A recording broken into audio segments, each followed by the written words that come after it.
नमस्कार दोस्तों।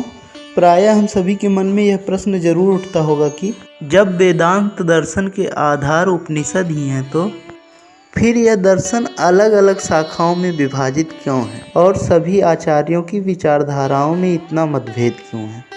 इसका एक कारण यह माना जाता है कि जहाँ उपनिषदों के कुछ भाग में अद्वैतवाद की प्रधानता दिखाई पड़ती है, वहीं अन्य भागों में द्वैतवाद प्रबल दिखाई पड़ता है। इसी कारण अनेक विद्वानों जैसे औधलोमी, अस्मरथ और भरती प्रपंच ने द्वैत और अद्वैत को समान रूप से सत्य माना और यह सिद्ध करने का प्रयास किया कि द्वैत और अद्वैत दोनों तरह की ही विचारधाराएं सत्य हैं और उनमें समन्वय भी है। इसी परंपरा को आगे बढ़ाते हुए प्रसिद्ध वैष्णव संत निम्बार्काचार्य ने द्वैताद्वैत विचारधारा का प्रवर्तन किया, जिसे भेदाभेद के नाम से भी जाना जाता है। उन्होंने महर्षि बादरायण के ब्रह्मसूत्र ग्रंथ पर भाष्य लिखा, जिसे वेदांत पारिजात सौरभ के नाम से जाना जाता है। निम्बार्काचार्य की तत्व समीक्षा के अनुसार कुल 3 प्रकार के तत्व हैं। पहला ब्रह्म, दूसरा चित्त और तीसरा अचित्त। निम्बार्काचार्य ने कृष्ण को ही ब्रह्म कहा है। उनके अनुसार ब्रह्म सजातीय एवं विजातीय भेद से रहित होते हुए भी स्वगत भेद से युक्त है। चित्त अर्थात चेतन जीव और अचित्त अर्थात जड़ पदार्थ दोनों ब्रह्म के ही अंश हैं। ब्रह्म सर्वशक्तिमान है और चित्त और अचित्त उसकी शक्तियाँ हैं। इसलिए ब्रह्म निर्विशेष नहीं बल्कि सविशेष है। वह निर्गुण नहीं है बल्कि सगुण है। वह भीषण एवं मधुर दोनों गुणों का आधार है। वह सर्वशक्तिमान है और शासक भी है। सर्वशक्तिमत्व और शासकत्व उसके भीषण गुण हैं, जबकि सौंदर्य, आनंद और करुणा उसके मधुर गुण हैं। ब्रह्म निष्क्रिय नहीं है क्योंकि वह जगत का सृष्टा, पालक एवं संहारक है। वह जगत का निमित्त एवं उपादान कारण दोनों है, इसलिए सारा जीव जगत उसी का परिणाम है। निम्बार्काचार्य के अनुसार चित्त अर्थात जीव ज्ञान स्वरूप है। वह ज्ञाता है एवं कर्ता है और वह कर्म फलों का भोक्ता भी है।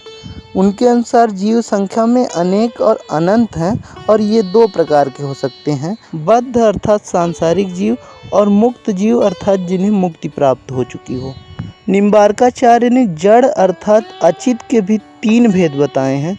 पहला प्राकृत, दूसरा अप्राकृत और तीसरा काल। उनके अनुसार प्रकृति से महत आदि तत्व उत्पन्न होते हैं, जिनसे इस दृश्यमान संसार की रचना होती है। अतः यह संसार प्राकृत अचित्त है। जिस प्रकार इस लोक में प्रकृति से सांसारिक पदार्थों एवं जीव के भौतिक शरीरों की रचनाएं होती हैं, उसी प्रकार ब्रह्मलोक में मुक्तात्माओं के दिव्य शरीरों और ब्रह्मलोक के अन्य पदार्थों की रचना अप्राकृत अचित्त तत्व द्वारा होती है। निम्बार्काचार्य के अनुसार काल अचित्त होते हुए भी विभु अर्थात सर्वव्यापी है और यह अंश विहीन है, अर्थात इसका विभाग नहीं किया जा सकता और साथ ही यह अविनाशी भी है। द्वैताद्वैतवाद के अनुसार ब्रह्म एवं जीव जगत एक दूसरे से भिन्न भी हैं और अभिन्न भी। ब्रह्म कारण है, जीव जगत कार्य है। ब्रह्म शक्तिमान है और जीव जगत शक्ति है। यदि ब्रह्म अंशी है तो जीव जगत उसके अंश मात्र हैं। अब यहाँ यह प्रश्न उठता है कि जीव जगत ब्रह्म से भिन्न भी हैं और अभिन्न भी, यह कैसे संभव है। इसका एक उदाहरण यह है कि मिट्टी से घड़ा बना हुआ है, तो मिट्टी कारण है और घड़ा कार्य होगा। क्योंकि घड़ा मिट्टी से बना हुआ है तो उपादान की दृष्टि से घड़े और मिट्टी में अभेद है, दोनों अभिन्न हैं। परंतु यदि किसी व्यक्ति से घड़े को लाने के लिए कहा जाए तो वह मिट्टी नहीं लाता। इसका कारण यह है कि घड़ा और मिट्टी स्वरूप से परस्पर भिन्न हैं।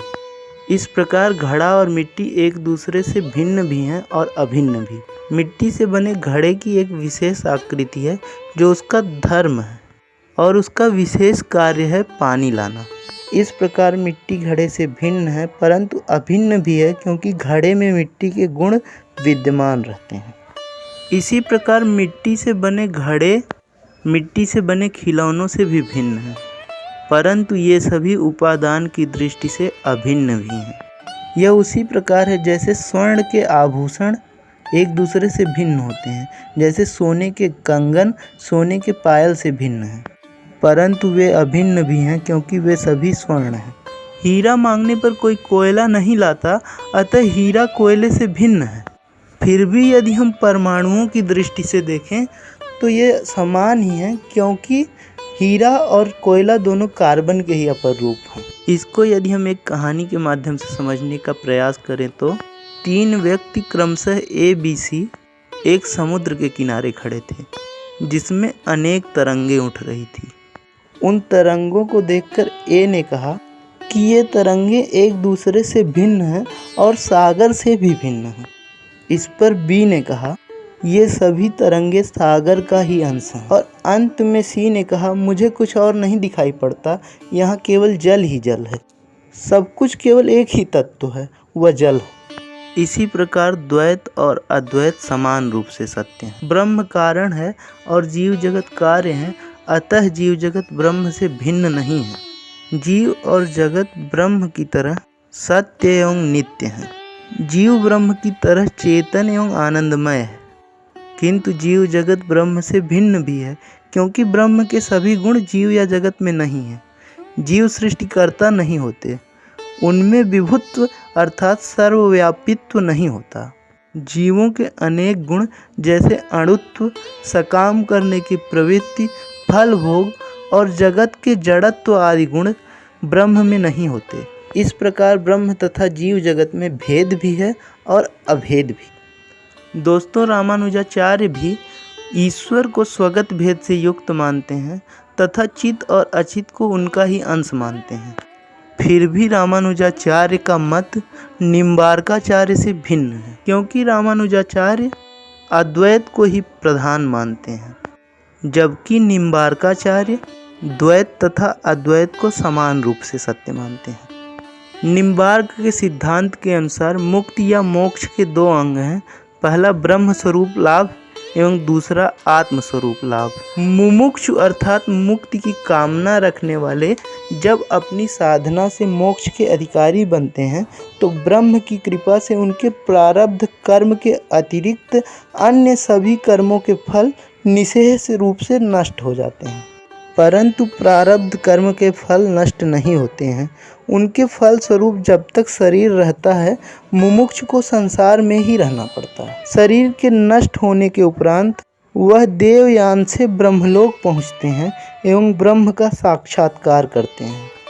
निम्बार्क के ब्रह्म स्वरूप लाभ के अनुसार मुक्ति के बाद जीव स्वरूपतः व धर्मतः ब्रह्म के ही सदृश अर्थात ब्रह्म जैसा हो जाता है और इसी अवस्था में जीवत्व का संपूर्ण विकास होता है, अर्थात मुक्त होने के बाद जीव के आत्मस्वरूप का विनाश नहीं होता, बल्कि उसके यथार्थ स्वरूप एवं गुणों का चरम उत्कर्ष होता है, जिससे वह ब्रह्म के सदृश हो जाता है।